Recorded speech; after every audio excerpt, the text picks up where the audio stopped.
안녕하세요. 좋은 하루 보내세요. 저희 채널이 마음에 드셨다면 좋아요와 구독 부탁드려요. 여러분의 응원이 힘이 된답니다. 자, 이제 실화를 하나 들려드릴게요. 오늘의 주인공은 평범하게 퇴직한 한 어머니입니다. 그녀는 특별한 배경이 없었지만 딸의 결혼이 논의되는 중요한 순간에 어딘가 잘못되었다는 직감 하나만으로 모두가 듣고도 과장되었다고 생각할 만한 결정을 내렸습니다. 그리고 마침내 딸을 구해냈습니다. 그녀의 예비 사위는 명망 있는 재벌가의 자제로 조건이 뛰어나고 가족들도 예의가 발랐습니다. 처음으로 집에 초대받았을 때 식탁에는 보기에도 좋고 맛도 훌륭한 요리들이 가득 차려져 있었습니다. 하지만 바로 그 식사 자리에서 그녀는 무언가 뒤에 숨겨진 것이 있다고 느꼈습니다. 그녀의 의심은 처음에는 아무도 믿어주지 않았습니다.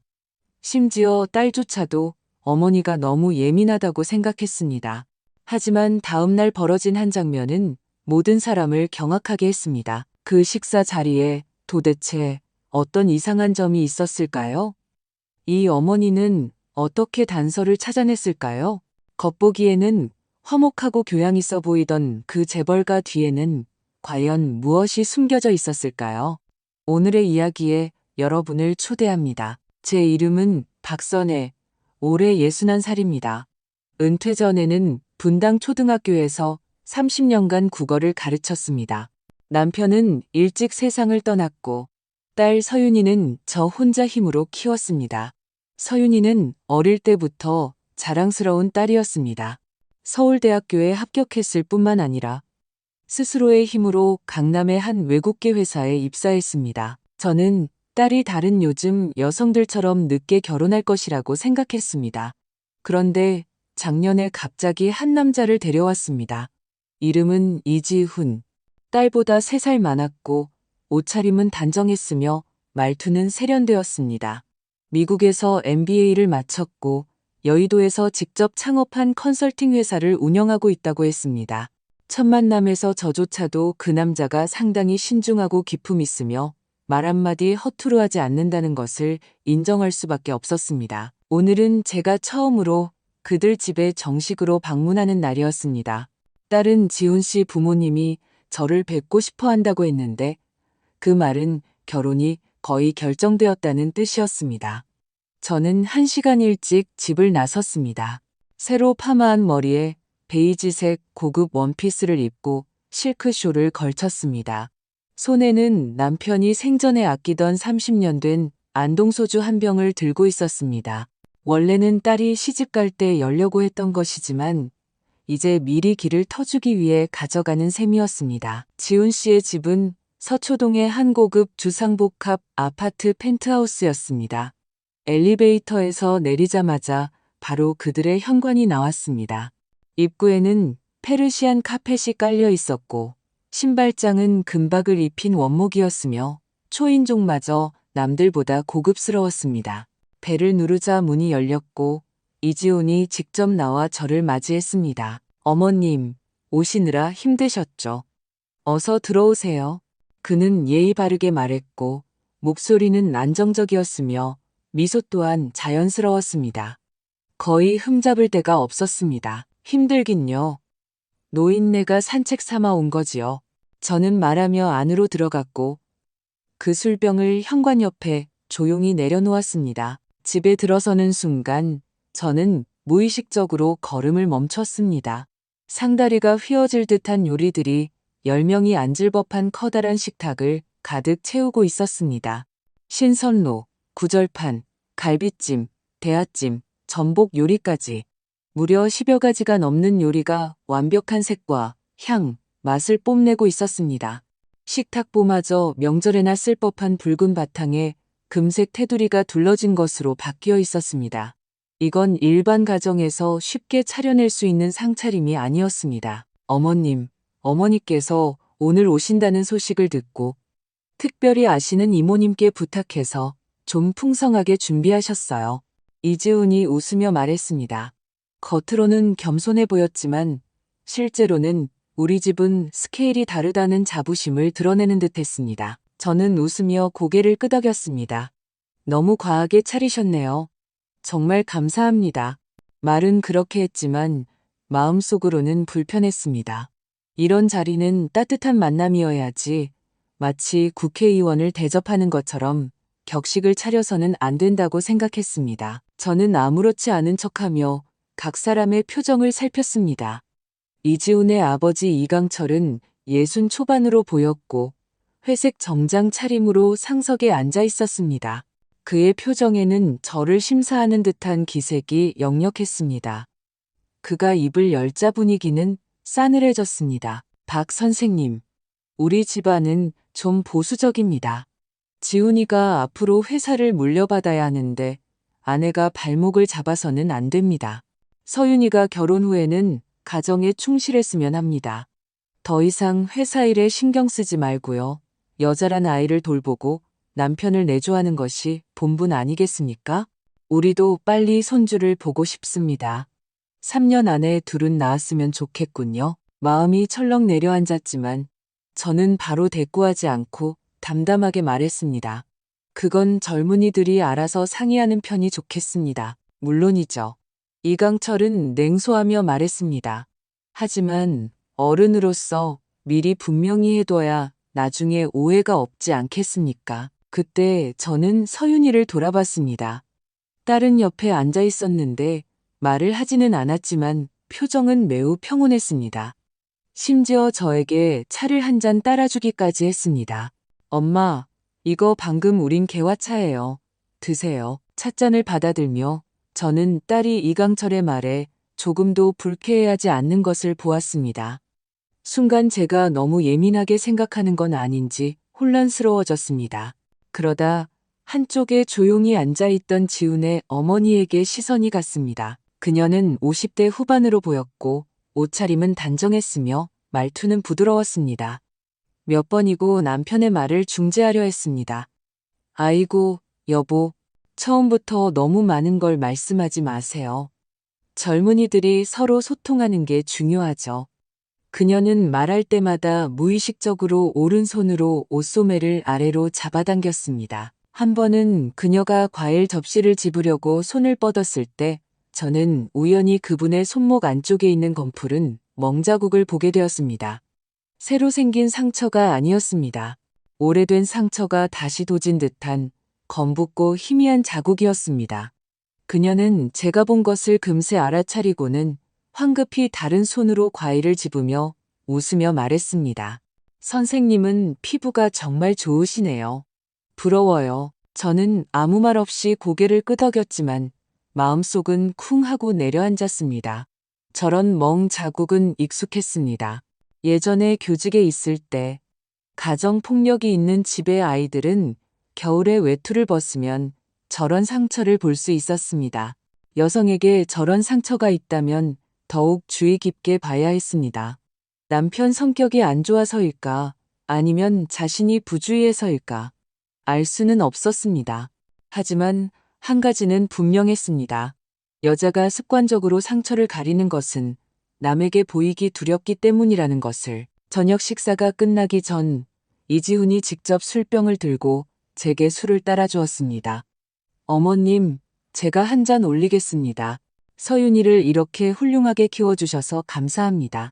저는 아무렇지 않은 척 잔을 부딪히고는 한 모금도 마시지 않았습니다. 웃으며 대꾸했습니다. 나는 그저 내 딸이 좋은 사람에게 시집가길 바랄 뿐이에요. 그는 더욱 힘주어 웃었습니다. 물론입니다. 서윤이는 저와 함께라면 절대 고생할 일 없을 겁니다. 그런데 왜인지 모르겠지만 그 말을 듣는 순간 제 마음은 갑자기 차가워졌습니다.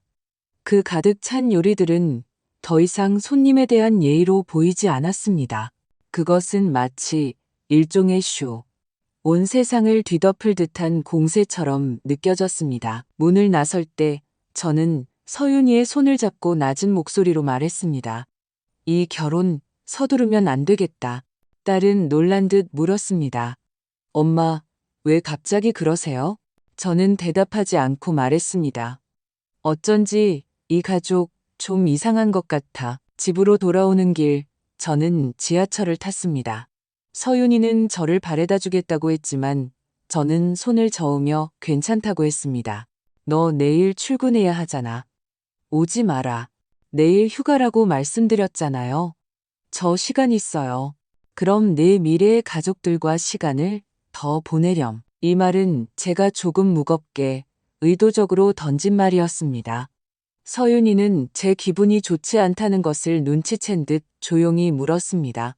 엄마, 혹시 그 집안이 마음에 안 드세요? 저는 정면으로 대답하지 않았습니다. 오늘 내 아빠가 있었더라도 똑같이 말했을 거다. 저는 객차 천장을 바라보며 평온한 어조로 말했습니다. 결혼은 조건을 따지는 게 아니야. 누가 뭘 해줄 수 있느냐로 승패를 가르는 게 아니라고. 서윤이는 저를 돌아보며 어쩔 수 없다는 듯 낮은 목소리로 말했습니다. 엄마, 그분들이 좀 보수적이긴 하지만 지훈 씨는 저한테 정말 잘해줘요. 우리 정말 사랑하는 사이예요.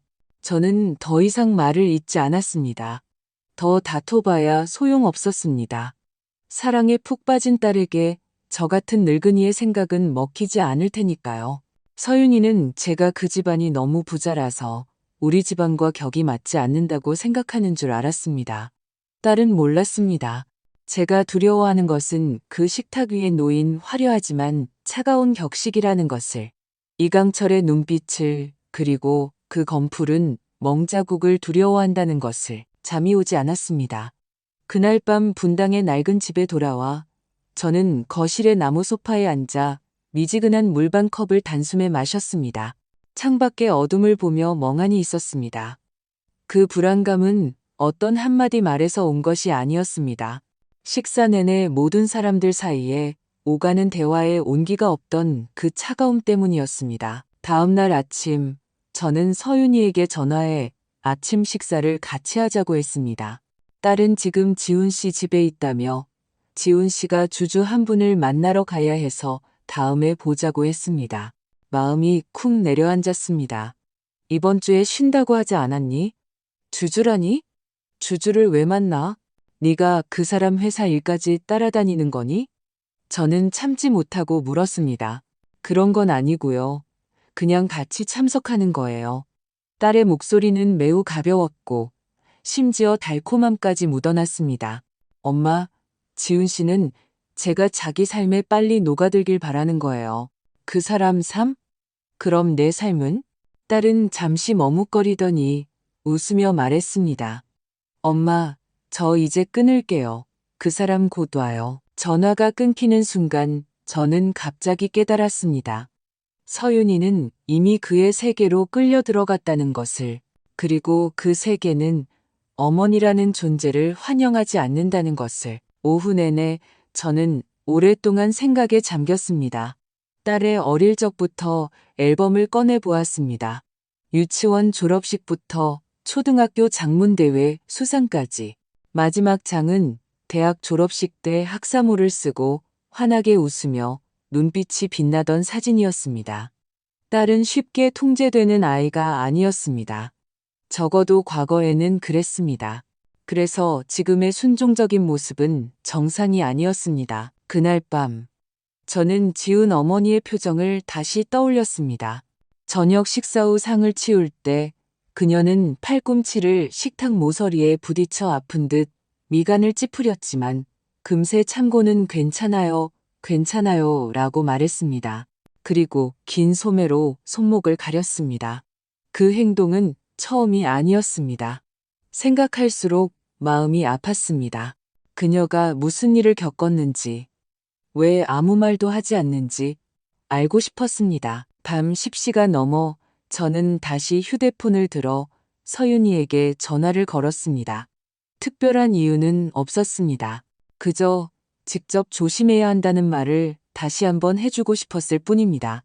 전화벨이 몇 번 울렸지만 받지 않았습니다. 10분을 기다렸다가 다시 걸었습니다. 이번에는 연결되었지만 전화를 받은 것은 서윤이가 아니라 이지훈이었습니다. 어머님, 그의 목소리는 여느 때처럼 차분했습니다. 서윤이 지금 자요. 오늘 저랑 하루 종일 다니느라 피곤했나 봐요. 벌써 잔다고?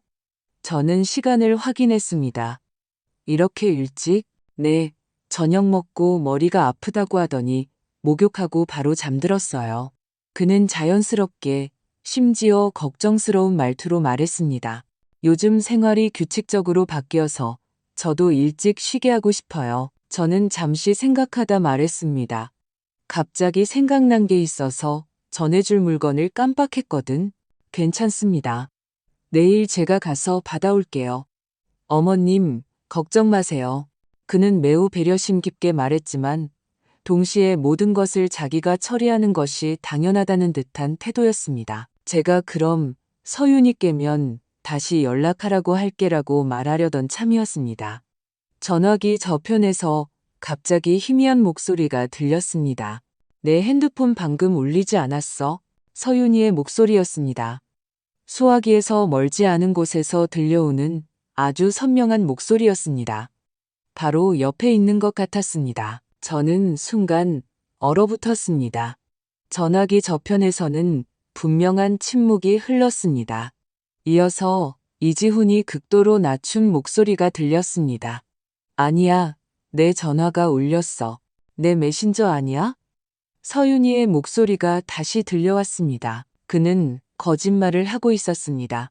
저는 휴대폰을 쥔 채 심장이 갑자기 빠르게 뛰기 시작했지만 여전히 평온한 목소리를 유지했습니다. 그럼 바쁜 것 같으니 서윤이 시간 될 때 전화하라고 전해주게. 네, 어머님, 안녕히 주무세요. 전화를 끊고 저는 휴대폰을 소파 옆 탁자에 내려놓았습니다. 화가 나기보다는 오싹한 기분이 들었습니다. 그는 왜 나에게 거짓말을 했을까? 무엇을 숨기고 있는 걸까? 그가 나와 서윤이가 단둘이 소통하는 것을 원하지 않는 걸까? 조명이 탁자 위 유리잔에 비척인 그림자를 만들었습니다. 저는 그 그림자를 보며 마음속에 처음으로 한 가지 생각이 떠올랐습니다. 서윤이는 자유롭지 못한 게 아닐까? 다음 날 저는 한 사람을 만났습니다. 아무래도 따님 연애가 너무 빠른 것 같아. 이것은 김미경 씨가 카페에서 저에게 한 첫마디였습니다. 우리는 분당 정자동의 한 오래된 카페에서 만났습니다. 그녀는 55살로 저보다 6살 어렸습니다. 젊었을 때 제 학교 후배였고 지금은 우리은행 분당 지점의 차장이었습니다. 제가 밥 먹자고 전화하자 그녀는 웃으며 말했습니다. 언니, 저한테 사람 좀 알아봐 달라는 거죠? 그녀는 저를 잘 알았습니다. 불안해서 그래. 저는 솔직하게 말했습니다. 저는 서윤이의 남자친구, 회사 이름, 집 주소, 그의 아버지 이름까지 전부 미경 씨에게 알려주었습니다. 그녀는 들으면서 고개를 끄덕이고 수첩에 요점을 적어 내려갔습니다. 이강철. 그녀가 고개를 들고 저를 보았습니다.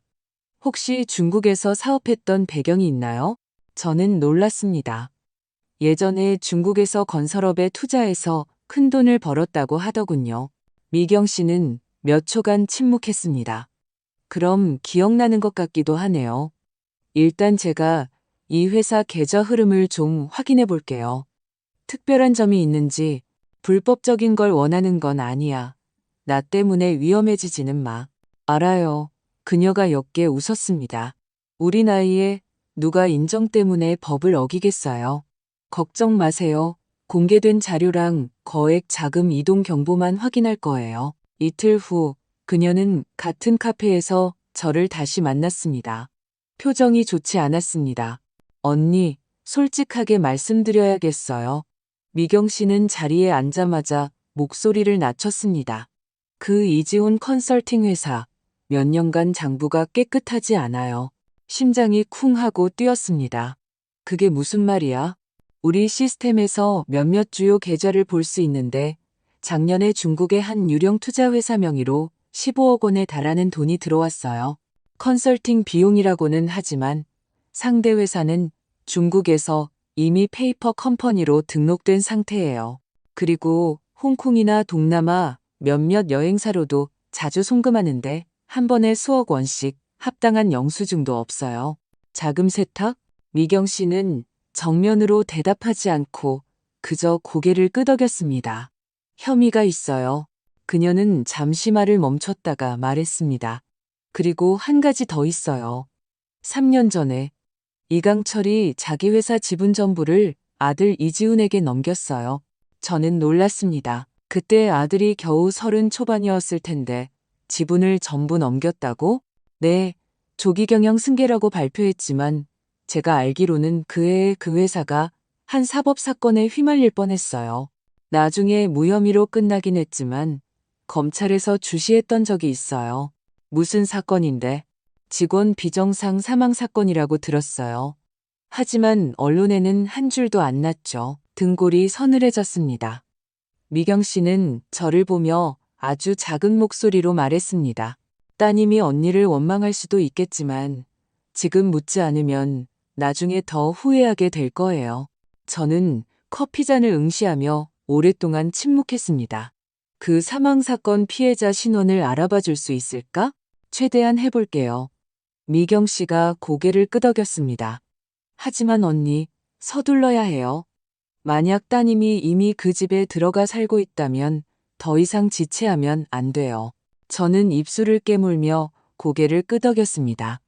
미경 씨는 제 손을 두드리며 말했습니다. 제가 알아봐 드릴게요. 하지만 언니도 약속해요. 혼자 무모하게 행동하지 않겠다고. 무슨 일 있으면 저한테 먼저 말해요. 집으로 돌아오는 길, 제 머릿속은 온통 혼란스러웠습니다. 15억 원의 컨설팅 비용, 불분명한 자금 흐름, 지분 이전, 직원 비정상 사망. 이 단어들은 모두 초등학교 교사였던 제가 알아야 할 단어들이 아니었습니다. 하지만 이제 알아야만 했습니다. 집에 들어섰을 때 하늘은 이미 어두워졌고 창밖은 불빛으로 환했습니다. 저는 갑자기 이지훈이라는 남자가 서윤이를 제가 전혀 알지 못하는 세계로 끌어들였다는 생각이 들었습니다. 그리고 저는 무슨 수를 써서라도 그 안으로 들어가 딸을 끌어내야만 했습니다.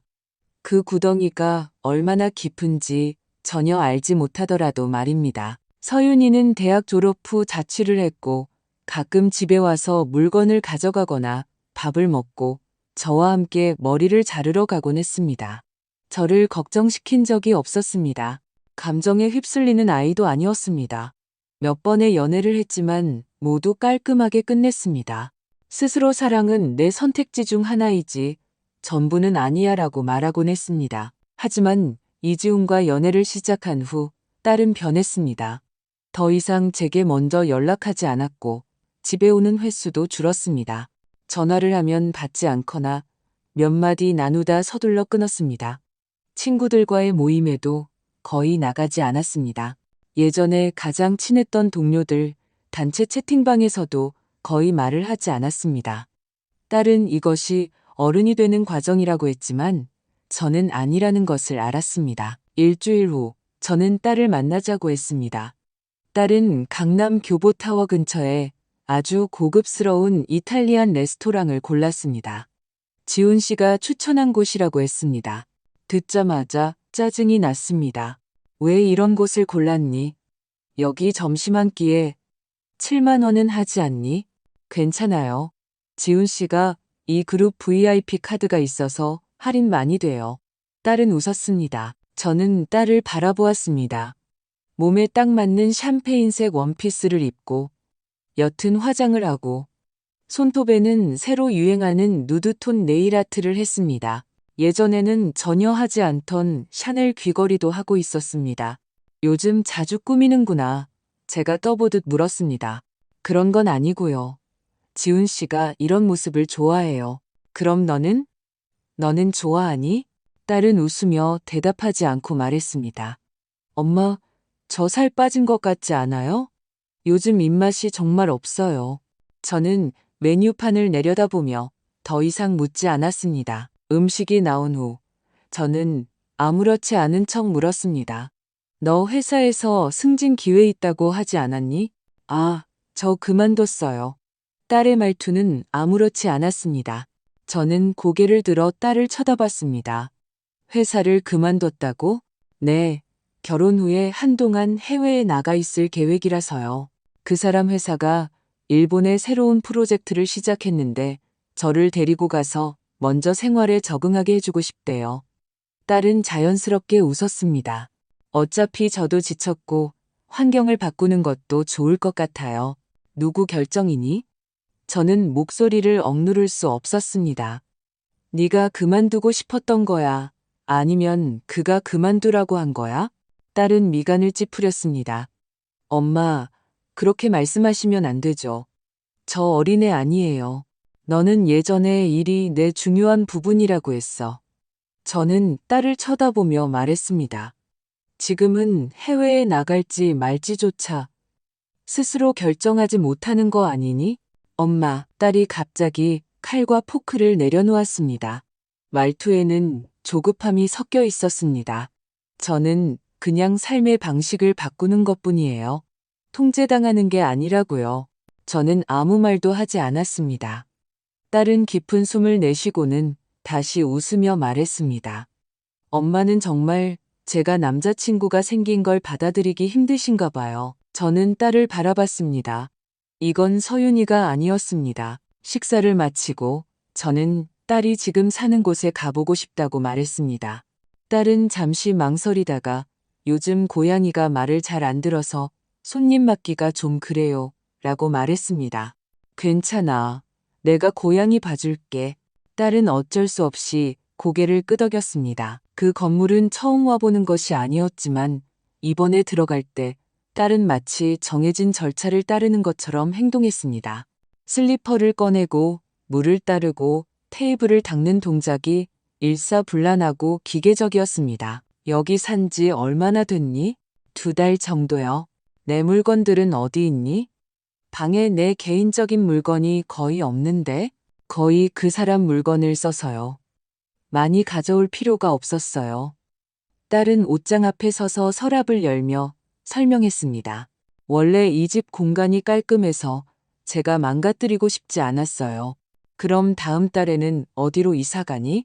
아마 위층으로 옮길 것 같아요. 햇볕이 더 잘 든대요. 너는? 너는 이사 가고 싶지 않다고 말해본 적 있니? 딸은 놀란 듯 좋기 이초는 멍하니 있었습니다. 엄마, 딸의 목소리가 갑자기 낮아졌습니다. 제가 불쌍해 보이세요? 저는 고개를 저었습니다. 아니, 네가 너답지 않아서 그래. 딸의 시선이 흔들리더니 부엌으로 가서 저에게 집에 가져갈 차를 끓여주겠다고 했습니다. 저는 거실에 앉아 디자인 서적으로 가득 찬 유리 테이블을 바라보았습니다. 갑자기 이곳이 딸의 집이 아니라 딸을 위해 모든 것이 준비된 극장 같다는 느낌이 들었습니다. 서윤이는 그 안에서 연기를 너무 잘해서 제가 그녀가 정말로 행복한 건지 아니면 이 행복의 환상을 깨뜨릴까 두려워하는 건지 분간할 수 없게 만들었습니다. 미경 씨는 일처리가 빨랐습니다. 사흘 만에 소식이 왔습니다. 그녀는 서현역 근처의 한 찻집에서 만나자고 했습니다. 전화로 할 수 없는 이야기라고 했습니다. 그녀는 낮은 목소리로 제게 말했습니다. 3년 전 언론에 보도되지 않은 직원, 비정상 사망 사건의 실마리를 찾았다고 했습니다. 직원이 아니었어요. 그 집의 가사도우미였어요. 추락사했습니다. 장소는 바로 그들의 서초동 옛집 발코니 아래였고요. 그녀의 이름은 최영미, 40대였고 외국 국적의 노동자였습니다. 사고가 난 해에 한국에 온 지 8개월밖에 되지 않았다고 했습니다. 미경 씨는 말하며 손에 든 서류를 넘겼습니다. 우리 동료 친척이 당시에 그 건물 관리인이었어요. 그날 오후에 가사도우미가 그냥 뚝 떨어졌대요. 울부짖음도 몸부림도 없이 마치 갑자기 밀쳐진 것처럼요. 결과는요, 조사는 안 했나요? 제가 낮은 목소리로 물었습니다. 이강철이 최고의 변호사를 고용했어요. 사건 종결 보고서에는 경증 우울증으로 인한 환각으로 스스로 추락했다고 쓰여 있었죠. 유서까지 첨부해서요. 미경 씨가 냉소했습니다. 그런데 그 유서 프린터로 출력된 거였다고 해요. 서명 필체조차 확인되지 않았고요. 등골이 오싹했습니다. 더 기가 막힌 건 미경 씨가 목소리를 낮췄습니다. 최영미 씨의 유가족이 온 지 일주일도 안 돼서 본국으로 돌려보내졌어요. 모든 일이 증발한 것처럼 처리됐죠. 서윤이는 알까요? 알 리가 없죠.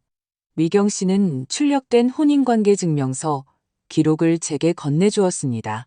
거기에는 이지훈, 남, 1989년생, 혼인기록 총 2회라고 적혀 있었습니다. 그는 2번 결혼했습니다.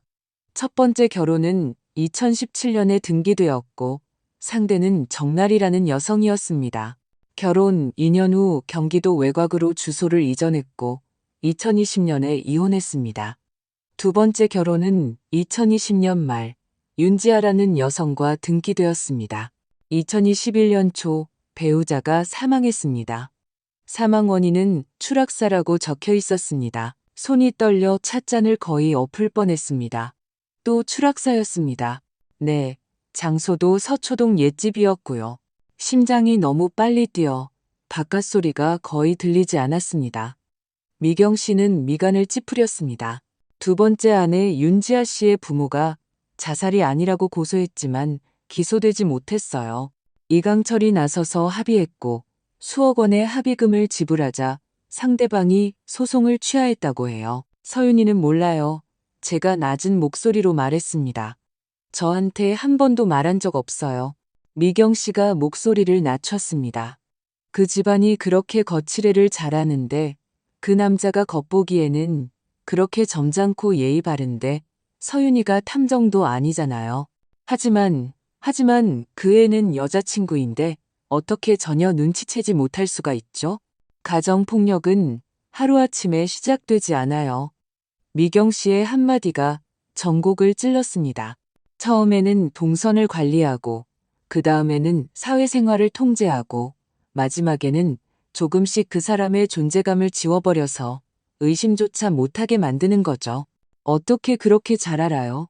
미경 씨는 몇 초간 침묵하다가 말했습니다. 제 여동생도 맞고 살았어요. 3년 만에 정신 차렸죠. 과정이 똑같았어요. 저는 한동안 말을 잇지 못했습니다. 그의 전처 정보를 알 수 있을까요? 제가 낮은 목소리로 물었습니다. 제가 알아낼 수 있는 건 이게 다예요. 언니, 사설 탐정이라도 고용하는 게 어때요?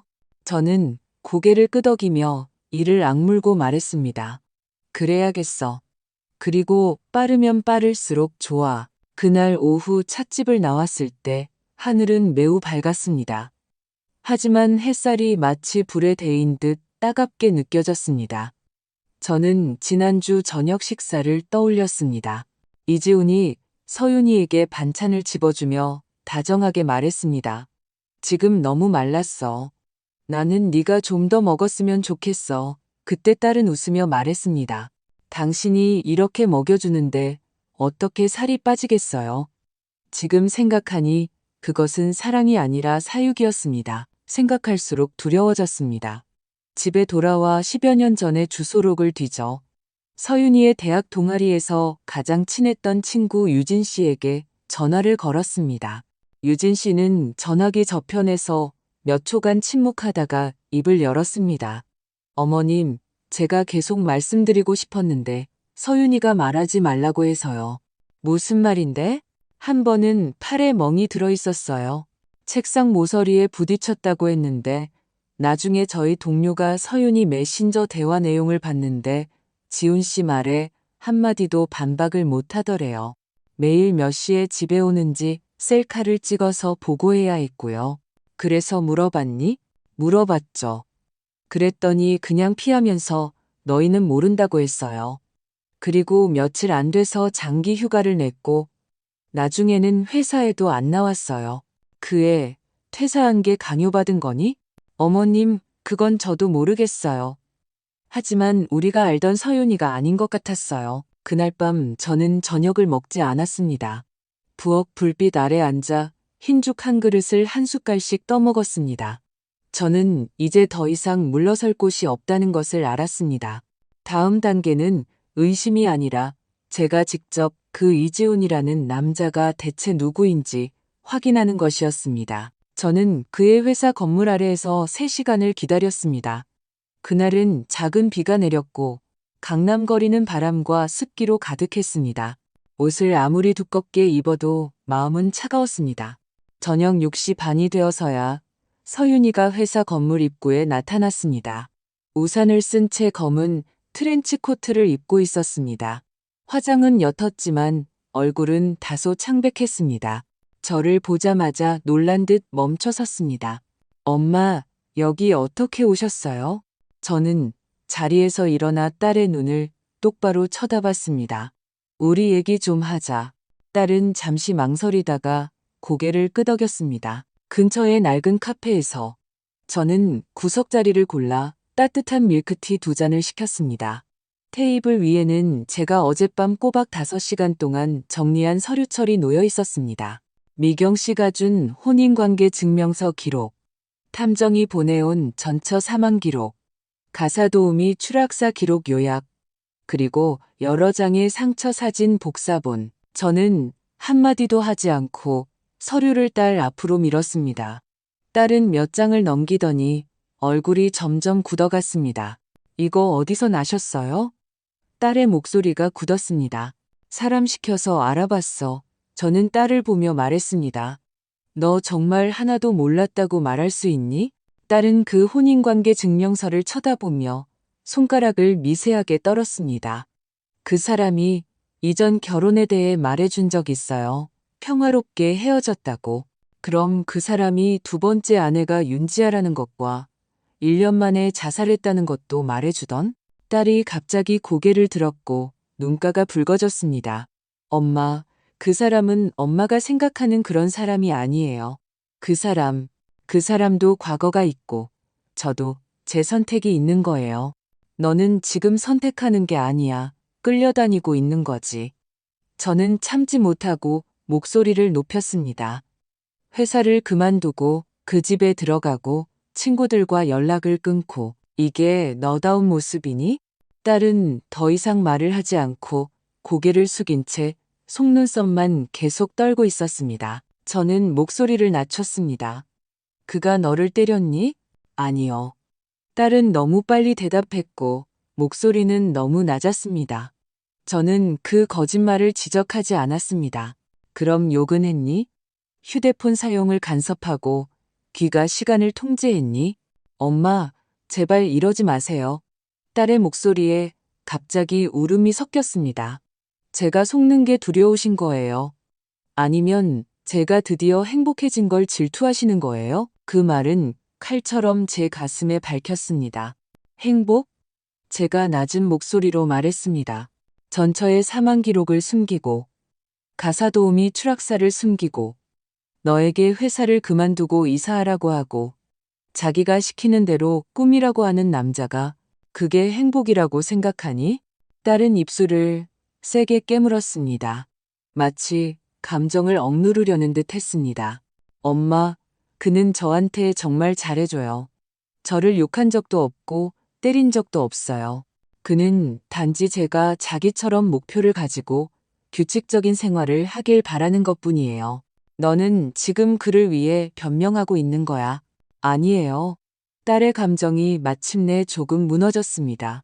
엄마는 제가 아니잖아요. 제가 혼자 얼마나 힘든 시간을 보냈는지 모르시잖아요. 제가 정말 강해서 회사 다니고 이랬던 것 같으세요? 저는 그냥 버텼던 거예요. 그래서 누군가 제 인생을 계획해 주는 것도 좋다고 생각했어요. 저는 침묵했습니다. 딸은 고개를 숙인 채 컵을 꽉 쥐고 작은 목소리로 말을 이었습니다. 지훈 씨는 강압적이긴 해요. 하지만 저를 진심으로 생각해요. 자기가 성인군자가 아니고 실수도 저질렀다고 말했어요. 하지만 저는 그와 함께 그 길을 걸어갈 거예요. 제가 중얼거렸습니다. 너는 지금 통제당하고 있는 거야. 딸은 비웃었습니다. 그 웃음에는 고집과 슬픔이 섞여 있었습니다. 엄마, 제가 만약 행복하지 않다면 제가 여기 남아있을 거라고 생각하세요? 저는 딸을 보며 갑자기 깨달았습니다. 오늘 아무리 많은 말을 해도 딸은 듣지 않을 것이라는 것을. 딸은 아직 사랑이라는 달콤한 껍질에 쌓여 있었습니다. 자신이 선택한 사랑하는 사람이 정말로 악마일 리 없다고 믿고 있었습니다. 하지만 악마는 처음부터 착한 사람인 척하지 않던가? 지금은 나를 믿지 않아도 괜찮아. 저는 모든 자료를 챙겼습니다. 하지만 이것만 기억해. 나는 언제나 내 편이야. 딸은 대답하지 않고 그저 밀크티를 제 쪽으로 살짝 밀어주며 말했습니다. 식기 전에 드세요. 딸이 돌아서 떠날 때 저는 그 뒷모습을 바라봤습니다. 너무나 익숙하지만 너무나 멀게 느껴졌습니다. 딸은 자신이 행복이라고 믿는 곳에 갇혀 있었고, 저는 아직 밖에서 문을 두드리며 딸이 스스로 안의 소리를 듣기를 기다리고 있었습니다. 저는 복사한 모든 서류를 가지고 바로 분당경찰서로 들어갔습니다. 저를 맞이한 것은 30살이 채 안 되어 보이는 젊은 경찰관이었습니다. 그는 제 이야기를 들으며 계속 컴퓨터에 무언가를 입력했습니다. 그는 제 말을 끊지 않았지만 제가 말을 마치자 이렇게 물었습니다. 따님께서 명확하게 원하지 않는다고 표현한 적이 있습니까? 그 애는 지금 완전히 그 남자 말만 들어요. 자기 자신이 아니라고요. 지금 나이가 어떻게 되죠? 32이요. 그는 잠시 말을 멈췄다가 한숨을 쉬며 말했습니다. 성인입니다. 본인이 직접 고소하지 않거나 명확한 상해 증거가 없다면 저희가 강제로 개입할 수 없습니다. 하지만 그의 이전 아내는 추락사했고 집안 가사도우미도 죽었어요. 이것만으로는 부족한가요? 박선혜 씨. 그의 말투는 최대한 부드러웠습니다. 말씀하신 자료들은 죄송하지만 공식적인 사건 기록이 없으면 유효한 증거로 볼 수 없습니다. 저는 그가 돕고 싶지 않은 게 아니라 도울 수 없다는 것을 알았습니다. 저는 사회복지사를 찾아가고 가정폭력 긴급 전화에도 연락해봤습니다. 돌아오는 대답은 모두 비슷했습니다. 당사자가 직접 나서지 않으면 저희는 행동할 수 없습니다. 한 여성 사회복지사는 개인적으로 저에게 조언했습니다. 따님이 직접 보호 신청을 하지 않는 한 가족이 강제로 데려오면 불법 감금이 될 수 있습니다. 저는 쓴웃음을 지었습니다. 제 딸에게 정말 자유가 있었다면 제가 여러분을 찾아왔을까요? 그 며칠 동안 저는 밤새 잠을 이루지 못하고 딸의 대학 시절 사진만 계속 뒤적였습니다. 사진 속 딸은 야구 모자를 쓰고 청바지를 입은 채 눈이 한 줄로 될 만큼 환하게 웃고 있었습니다. 말에는 힘이 있었고 걸음걸이는 당당했습니다. 그게 바로 서윤이었습니다. 지금 샤넬 옷을 입고 농담 한마디 하려 해도 남자의 눈치를 보는 서윤이는 누구일까요? 저는 매일 전화를 걸기 시작했습니다. 카카오톡, 메신저, 이메일 모든 것을 보냈지만 답장이 없었습니다. 어느 날 딸의 회사에 찾아갔더니 안내 데스크 직원은 딸이 2주 전부터 병가를 냈고 최근에 사직서를 제출한 것 같다고 말했습니다. 몸은 괜찮았는데요. 이지훈 씨께서 대신 처리해 주셨어요. 저희도 사직서만 받았을 뿐이라서요. 이지훈 씨가요? 그 약혼자 말인가요? 저는 그 자리에 서서 마치 벼락을 맞은 듯 했습니다. 내 딸의 퇴사를 약혼자가 대신 처리하다니. 집에 돌아와 그 집 근처에 CCTV 공개 사이트에 주소를 입력해봤지만 공개된 영상은 없었습니다. 건물관리사무소에 찾아갔지만 직계가족이 아니면 정보를 제공할 수 없다고 했습니다. 딸은 어디에 있을까? 전화를 걸면 꺼져 있었고 집 전화는 아무도 받지 않았습니다. 딸은 제 삶에서 완전히 사라진 것 같았습니다. 그날 밤 저는 이지훈의 사진을 책상 위에 올려놓고 그의 좋은 남자 같은 얼굴을 바라보았습니다. 반듯한 정장, 상냥한 미소, 눈에는 조금의 사나움도 보이지 않았습니다. 그리고 저는 마침내 이해했습니다. 이 남자의 가장 위험한 점은 모든 사람이 그에게 문제가 없다고 믿게 만든다는 것이었습니다. 서윤이는 이미 구조를 요청할 능력을 잃었습니다. 이 세상의 제도는 너무나 합리적이어서 합리적인 것이 오히려 절망적이었습니다. 명확한 상처를 내놓지 못하면 피해자가 아니라고 말합니다. 아직 맞아 죽기 전까지는 자유로운 선택권이 있다고 말합니다. 하지만 저는 기다릴 수 없었습니다. 더 이상 기다릴 수 없었습니다. 누가 저를 도와줄지 몰랐지만 한 사람이 떠올랐습니다. 이지훈의 어머니. 그 식사 자리에서 내내 가화만 사성을 말하던 여자. 손목에는 멍이 있었지만 당연하다는 듯 온순하게 웃던 그 안에 저는 서초동의 고급 주택 아래에서 그녀를 기다렸습니다. 그녀는 장바구니를 밀며 나오다가 저를 보고는 확연히 놀랐습니다. 제가 예의 바르게 고개를 숙이자 그녀의 눈빛이 흔들리더니 낮은 목소리로 말했습니다. 박 선생님, 여긴 어쩐 일이세요? 사모님과 이야기 좀 하고 싶어서요. 그녀는 잠시 망설이다가 얼굴이 굳으며 낮은 목소리로 말했습니다. 좀 곤란한데요. 그저 제 딸이 안전한지 알고 싶을 뿐입니다. 저는 그녀를 바라봤습니다. 저는 어머니입니다. 제 딸을 지키고 싶을 뿐이에요. 그녀는 말이 없었지만 발걸음은 멈춰 있었습니다. 그녀가 갈등하고 있다는 것을 알았습니다. 생각해 보신 적 있으세요? 지금 사모님의 침묵이 한 여자의 인생을 망칠 수도 있다는 것을요. 제 말은 점점 빨라졌습니다. 그녀의 손가락이 장바구니를 꽉 쥐어 마디가 하얗게 변했습니다. 제가 조용히 한 걸음 다가가 목소리를 낮춰 말했습니다. 사모님 아들이 제 딸을 때렸나요? 사모님은 남편이 어떤 사람인지 잘 아시고 더 잘 아실 겁니다. 지금 사모님께 부탁드립니다. 진실 한마디만 해주세요. 제 딸을 구해주세요. 그녀는 저를 보았고 눈가가 갑자기 붉어졌습니다.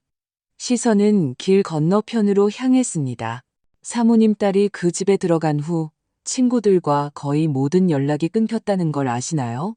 딸이 퇴사한 것도 이지훈이 대신 신청했다는 걸 아시나요? 사모님은 지금 또 다른 자신이 그들에게 삼켜지는 것을 보고 계신 겁니다. 그 말은 칼처럼 그녀의 심장을 찔렀습니다. 그녀의 목골대가 움직이더니 마침내 입을 열었습니다. 목소리는 오랫동안 말을 하지 않은 사람처럼 갈라져 있었습니다. 내가 그 애를 구하고 싶지 않다고 생각하세요? 저는 아무 말 없이 그녀를 쳐다봤습니다. 내가 당시에 도망치지 않은 걸 후회하지 않는다고 생각하세요? 그녀의 눈시울이 순간 붉어졌습니다. 고개를 숙이고 급하게 숨을 몰아쉬었습니다. 제가 돕고 싶지 않은 게 아니에요. 저는 정말로 그럴 용기가 없어요. 저는 이를 악물고 말했습니다.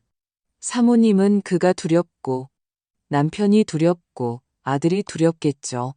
하지만 생각해 보신 적 있나요? 지금 사모님의 침묵이 다음번에는 사모님이 그들의 시신을 수습하게 될 수도 있다는 것을요. 그녀는 눈을 감았고 마침내 눈물 한 방울이 떨어졌습니다.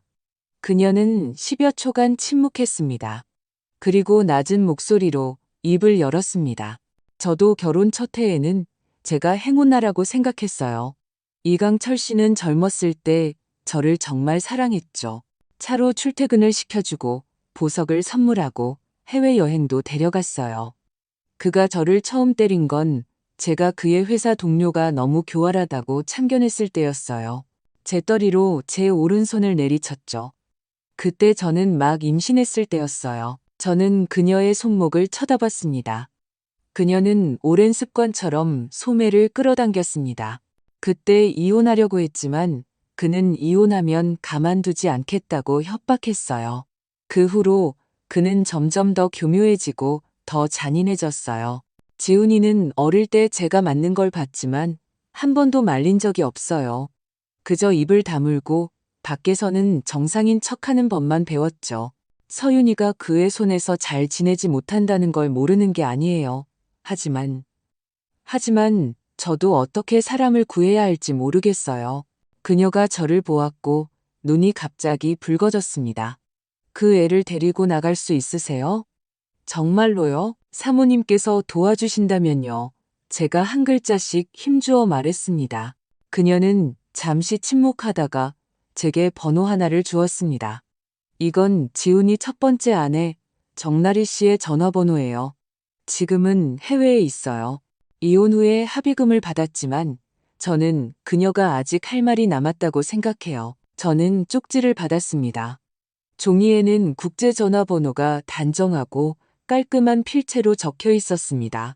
제가 해드릴 수 있는 건 여기까지예요. 그녀가 조용히 말했습니다. 가세요. 그가 당신이 온 걸 모르게 하세요. 집에 돌아와 낡은 탁자 옆에 앉아 4번 접힌 그 쪽지를 반복해서 바라보았습니다. 쪽지는 손바닥에 감출 수 있을 만큼 작았지만 저는 이것이 제 딸을 끌어낼 수 있는 유일한 밧줄일지도 모른다는 것을 알았습니다. 휴대폰 신호음이 오랫동안 울렸습니다. 마침내 연결되었고 한 여자의 목소리가 들렸습니다. 여보세요? 혹시 정나리 씨 되시나요? 누구세요? 저는 박서윤의 어머니입니다. 서윤이의 남자친구가 이지훈이에요. 전화기 저편에서 잠시 침묵이 흘렀습니다. 그리고 목소리가 순간 무너져 내렸습니다. 그 여자도 이지훈과 결혼하나요? 제 손가락이 굳었습니다. 낮은 목소리로 말했습니다. 제가 맡고 있어요. 정나리 씨는 흐느끼기 시작했습니다. 그녀는 끊어질 듯 울며 한마디를 반복했습니다. 절대로 그 집에 들여보내지 마세요. 제 말 들으세요. 절대로 그 집에 들여보내지 마세요. 저는 숨을 참으며 그녀가 진정하기를 조용히 기다렸습니다. 그때 저도 그가 다정하고 예의 바르고 사람을 잘 챙긴다고 생각했어요. 그녀의 목소리는 흐느꼈습니다. 평생 기다려온 사람이라고 생각했어요. 결과적으로 그는 사람도 아니었어요. 그는 저를 통제했어요. 친구, 옷, 휴대폰 모든 것을요. 심지어 생리 때도 사진을 찍어 보내라고 했어요. 그의 어머니는 아무 말도 하지 않았고 아버지는 저에게 애를 못 낳는 쓸모없는 년이라고 대놓고 욕했어요. 저는 휴대폰을 꽉 쥐었습니다. 목소리가 떨렸습니다. 그가 당신을 때렸나요? 그는 직접 손대지 않았어요. 하지만 아버지가 때리는 걸 막지도 않았죠. 저에게 못 낳는 여자는 쓸모없다고 욕한 건 그 사람이었어요. 나중에 우리가 다툴 때 그가 저를 밀어서 탁자에 부딪혔어요. 이마를 6반을 꿰맸죠. 병원 기록을 처리한 건 이지훈이었어요. 저에게 넘어진 거라고 말하라고 강요했죠. 그의 아버지는 회사 비서 한 명을 계단에서 밀었어요. 온몸이 차가워졌습니다. 그 가사도우미 사건 말씀이시군요. 비서가 아니에요. 나중에는 가사도우미라고 말을 바꿨죠. 그 집에서 여자는 사람이 아니라 소모품이에요. 그녀는 잠시 말을 멈췄다가 굳은 목소리로 말했습니다. 그리고 윤지아 씨는 자살한 게 아니에요. 그 여자도 저처럼 견디지 못하고 떠나려고 하다가 발각된 후에 발코니에서 떨어졌어요. 저는 이강철이 밀었다는 걸 알아요. 그날 이지훈도 집에 있었어요. 하지만 그는 아무것도 하지 않았어요. 그 후에 그들이 제게 돈을 주며 해외로 떠나라고 했어요. 저는 남아있을 용기가 없었어요. 부모님도 그들과 싸우지 말라고 설득했죠. 그 해에 저는 합의금을 받고 모든 책임을 묻지 않겠다는 각서에 서명하고 여기로 도망쳤어요. 당신이 저에게 처음으로 전화해서 물어본 사람이에요. 저는 그녀의 울음소리를 들으며 심장이 갈갈이 찢기는 것 같았습니다. 전화를 끊기 전 그녀는 한마디만 했습니다. 반드시 그 애를 구해야 해요. 그러지 않으면 죽을 거예요. 저는 분당집 소파에 앉아 휴대폰을 쥔 채 오랫동안 움직이지 않았습니다. 제 딸은 다른 사람이 죽었던 길을 걸어가고 있었습니다. 그곳은 재벌가가 아니었습니다. 사람을 잡아먹는 깊은 우물이었습니다. 그리고 저는 딸의 유일한 밧줄이었습니다. 저는 더 이상 망설이지 않았습니다. 다음 날 아침, 저는 미경 씨와 사설 탐정, 그리고 서윤이의 친구 유진 씨를 찾아갔습니다. 우리는 근처의 빈 교실을 빌려 회의를 했습니다. 마치 전쟁을 준비하는 것 같았습니다. 저는 책상 위에 증거들을 하나씩 펼쳐 놓았습니다. 이지훈의 2번의 결혼 기록, 윤지아 사망 보고서, 가사도우미 추락 사건 요약, 정나리 씨와의 통화 녹음, 그리고 서윤이의 실종 기록. 서윤이는 지금 거의 연락이 두절된 상태예요. 제가 말했습니다. 건물 관리인이나 경비원만이 그 애가 외출했는지 알 수 있을 거예요. 직접 쳐들어가시게요? 미경 씨가 미간을 찌푸렸습니다. 쳐들어가는 게 아니라 방문하는 거예요. 저는 모두를 둘러보며 말했습니다. 제가 이미 전화를 해서 결혼용품을 직접 전해주러 가겠다고 말해뒀어요. 이지우는 오늘 밤 사업 때문에 집에 없을 거예요.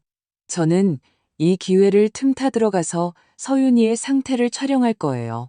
만약 폭력의 흔적이 있다면 바로 인터넷에 올리고 경찰에 신고할 겁니다.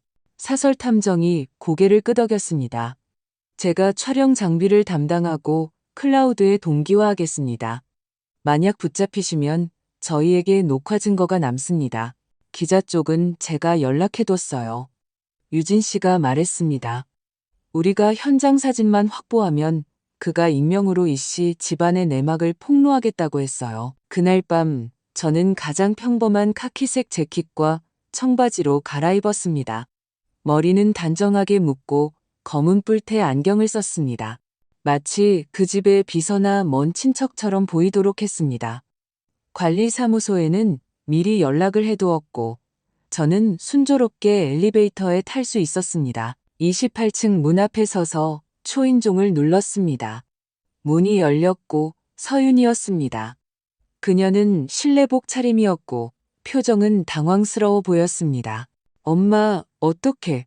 저는 손을 들어 딸의 입술을 막았습니다. 그 사람 집에 있니? 딸은 멍하니 고개를 저었습니다. 저는 안으로 들어가 신발을 벗고 목소리를 낮췄습니다. 빨리, 나한테 15분밖에 없어. 딸은 문을 닫으며 말했습니다. 이렇게 막 들어오시면 안 돼요. 지훈 씨가 알면 미쳐버릴 거예요. 미친 건 그 사람이야.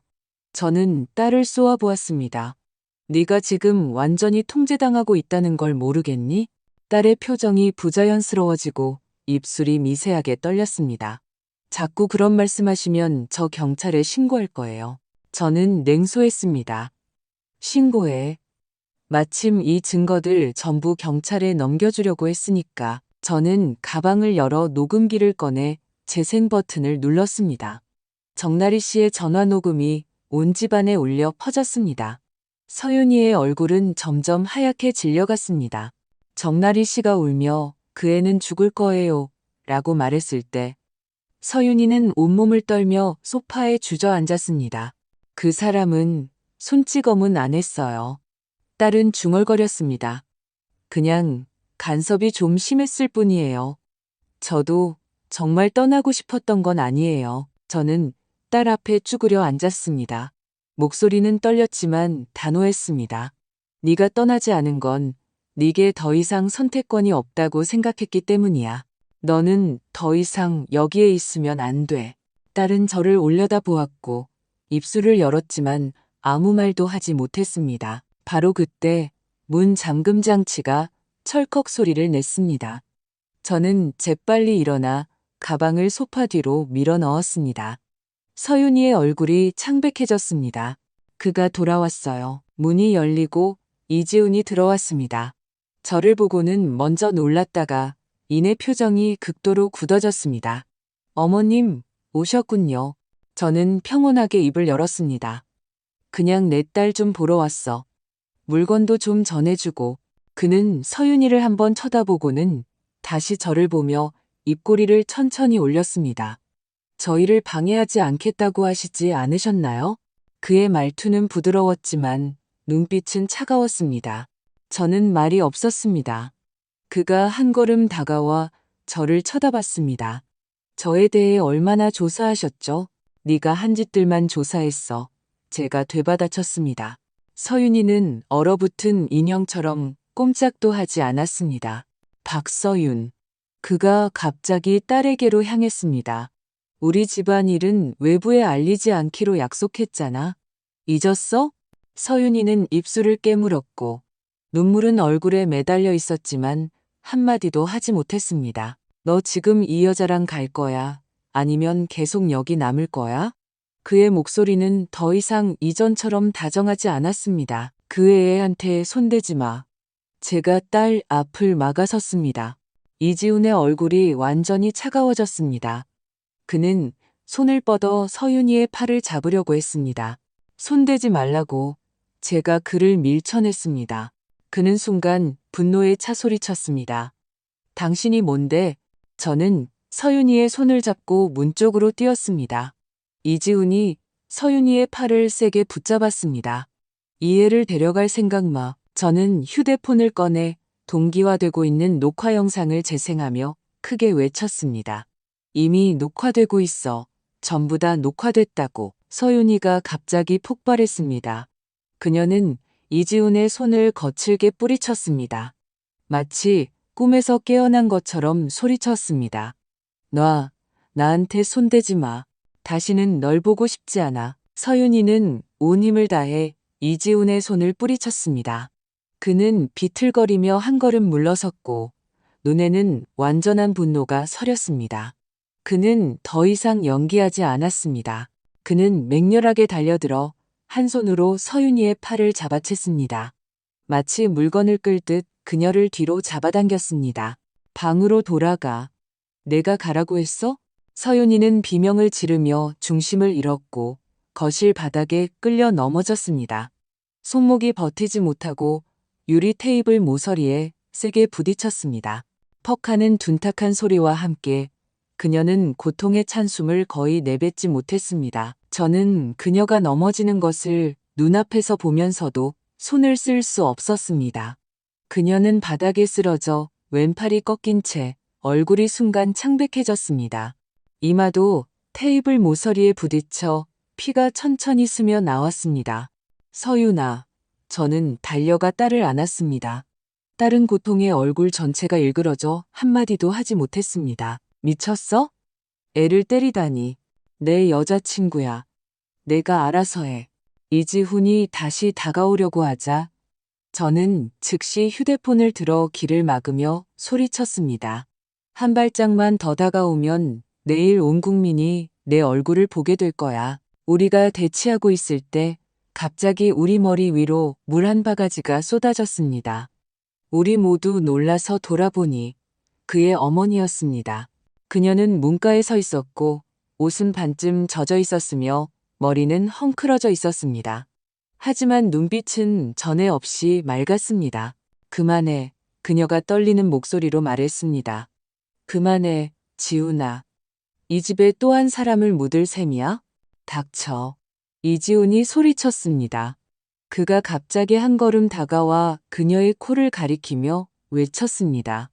윤지아 씨도 당신이 죽게 만든 거야. 최영미 씨도 마찬가지고. 내가 평생 아버지를 참았는데 이제 너까지 그 사람처럼 되려는 거야? 엄마, 미쳤어요? 그래, 오랫동안 미쳤었지. 이제야 좀 정신이 드는구나. 그녀는 저를 가리키며 말했습니다. 두 사람 빨리 가요. 지금 당장. 그때 문 밖에서 급한 노크 소리가 들렸습니다. 경찰입니다.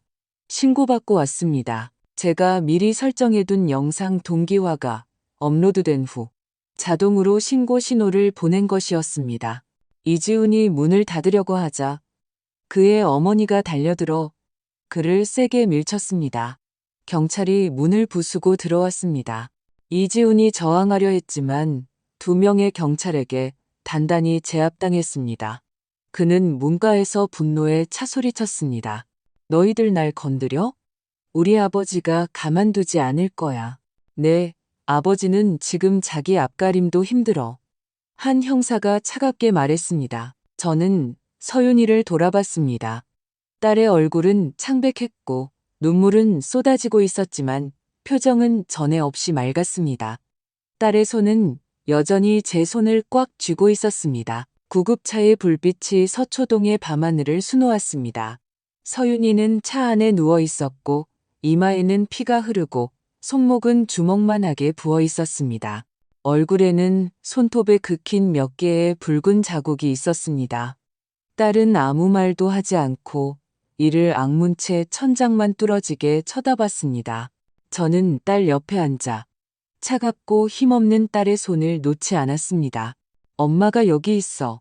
제가 조용히 말했습니다. 이제 안전해. 딸은 대답하지 않았지만 눈가에서 눈물 한 방울이 마침내 떨어져 내렸습니다. 병원 응급실의 불빛은 차가운 흰색이었습니다.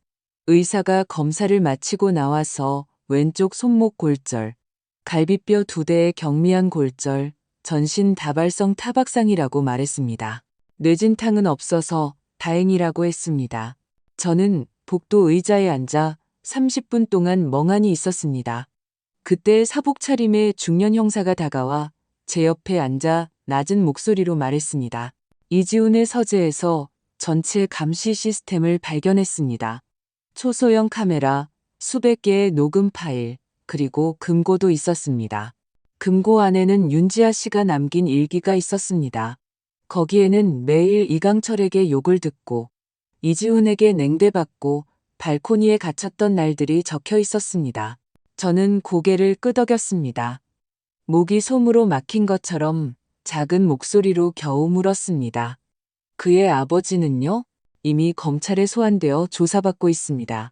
불법 자금 이전, 자금 세탁, 뇌물 공여, 그리고 살인 교사 혐의가 중대합니다. 그가 가사도우미를 밀어 떨어뜨리는 영상도 오래된 건물 관리인에게서 확보했습니다. 그럼 윤지아 씨는 정말 타살이었군요. 경찰은 담담한 어조로 말했습니다. 현재 타살 사건으로 전환하여 수사 중입니다. 사건 기록은 재개될 겁니다. 저는 눈을 감았습니다. 온몸이 얼음물에 담긴 것 같았습니다. 그 순간 저는 깨달았습니다. 서윤이는 부적합한 가정에 시집갈 뻔한 것이 아니었습니다. 딸은 가족 단위로 체계적으로 운영되는 폭력의 늪에 빠질 뻔한 것이었습니다. 여성을 파괴적으로 지배하려는 욕망으로 가득 찬 심연의 말입니다. 사흘 후 기자들이 병원 문 앞에 진을 쳤습니다. 인터넷은 이미 들끓고 있었습니다. 박서윤 구출 사건은 페이스북과 여러 온라인 커뮤니티에서 실시간 검색어 1위에 올랐습니다. 수많은 중년 여성들이 댓글을 남겼습니다. 이건 꼭 내 젊은 시절 이야기 같아. 우리 엄마도 맞고 살았는데. 드디어 이런 집안의 실체를 말해주는 사람이 나타났구나. 병원 앞에는 여러 언론사가 모였습니다. 서윤이는 그들을 만나기로 했습니다.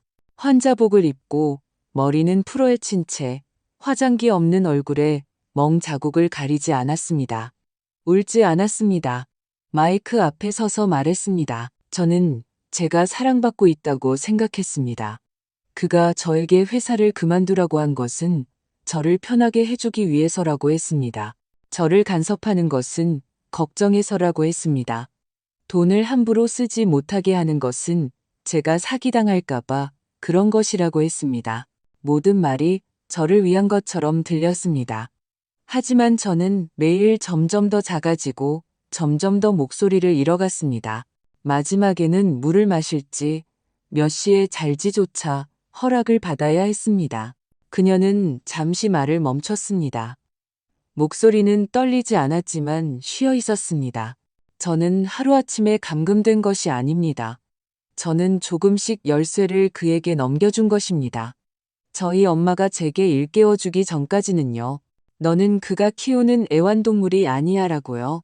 그녀는 고개를 들어 카메라를 바라봤습니다. 만약 당신이 지금 어떤 관계 속에서 계속 불안하지만 말하지 못하고 도망치지 못하고 생각하지 못하고 있다면 당신은 이미 자유롭지 못한 것일지도 모릅니다. 기억해 주세요. 당신을 때리지 않는다고 해서 당신이 상처받지 않은 것이 아닙니다. 당신을 사랑한다고 해서 당신이 갇히지 않은 것이 아닙니다. 그녀는 말을 마치고 깊이 고개를 숙였습니다. 그리고 휠체어에 다시 앉았습니다.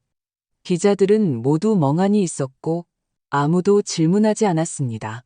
모든 질문에 그녀가 이미 답했기 때문입니다. 저는 옆에 서서 딸을 바라봤습니다. 이 순간 딸은 더 이상 남의 비위를 맞추는 착한 딸이 아니었습니다. 그녀는 침묵을 끝낸 사람이었고 다시 목소리를 가진 사람이었습니다. 2달 후 법원은 판결을 내렸습니다. 이지훈은 불법 감금, 가정폭력, 상해, 협박, 불법 촬영물 소지, 자유방해 등 여러 혐의로 징역 7년을 선고받았고 집행유예는 없었습니다. 이강철은 자금 세탁, 범죄 수익은닉, 살인미수 방조, 공무원 뇌물공여 등 중죄로 징역 12년을 선고받았고 불법 자산 90억 원을 추가로 추징당했습니다. 뉴스 헤드라인은 평온하게 쓰여 있었습니다. 서울모 기업 내부 가정폭력 사건 판결. 하지만 우리는 이것이 단순한 가정폭력 사건이 아니라는 것을 알았습니다. 이것은 여성을 체계적으로 삼키는 구조였습니다. 다정한 속삭임에서 시작해 냉정한 감시와 통제로 말을 잘 들으라고 요구하다가 마지막에는 말할 능력 자체를 빼앗는 것. 그것은 사랑이 아니라 지배였습니다. 그리고 제 딸은 그 안에서 살아나왔습니다. 서윤이가 재활하는 데는 3개월이 걸렸습니다. 왼쪽 손목 부상이 심해 글씨를 쓰면 아팠고 타자를 치는 것은 더 아팠습니다. 하지만 딸은 매일 짧은 글을 써서 한 작은 여성 커뮤니티에 올렸습니다. 훗날 저희는 은행입 여성연대라는 단체를 만들었습니다. 분당의 오래된 빵집 2층에 약 10평 남짓한 공간을 빌려 작은 강의실과 상담실, 그리고 작은 부엌을 만들었습니다. 여성들이 이곳에 와서 따뜻한 차를 마시고 머리를 자르고 이야기를 쓰거나 그냥 조용히 앉아 있을 수 있도록 했습니다. 우리는 가르치려 들거나 강연을 열지 않았습니다. 우리는 그저 침묵 속에 있는 사람들에게 입을 열지 않아도 먼저 앉을 수 있는 자리를 마련해 주었습니다. 개소식 날 60살의 한 할머니가 들어왔습니다. 들어오자마자 울음을 터뜨렸습니다. 내 딸도 그랬어요. 아무도 그의 말을 들어주지 않았어요. 저는 그녀를 부축해 앉히고 생강차 한 잔을 건넸습니다. 저는 제 이야기가 특별한 사례가 아니라는 것을 압니다. 이것은 이 땅의 수많은 여성이 일생 동안 가라앉았다가 다시 떠오르는 과정입니다. 모든 사람이 빠져나올 수 있는 것은 아닙니다. 하지만 누군가 등불 아래에서 기꺼이 남아 그들을 받아준다면 이 세상은 아마 조금씩 덜 어두워질 수 있을 겁니다. 오늘 이야기는 여기까지입니다. 여러분은 서윤이의 선택을 어떻게 생각하시나요? 그녀가 너무 늦게 깨달은 걸까요? 아니면 이미 많은 사람들보다 운이 좋았던 걸까요? 적어도 빠져나올 수 있었으니까요. 우리는 흔히 좋은 사람과 결혼해야 한다고 말합니다. 하지만 좋은 사람이란 무엇일까요? 만약 처음부터 상대방이 완벽하게 보이고 가족조차 문제를 알아차리지 못한다면 당사자는 어떻게 이상을 감지할 수 있을까요?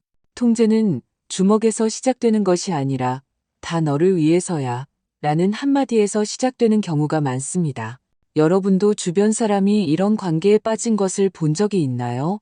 혹은 여러분 자신이 잘못되었다는 것을 알면서도 빠져나오지 못했던 날들을 경험한 적이 있나요?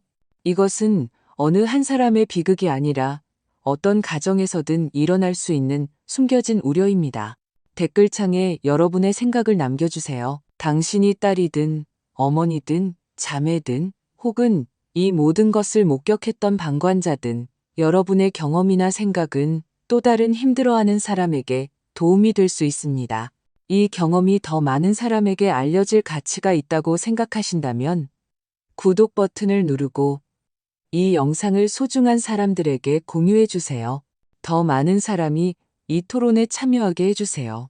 여러분의 한 번의 공유가 누군가에게는 깊은 수렁에서 벗어나는 시작점이 될 수도 있습니다.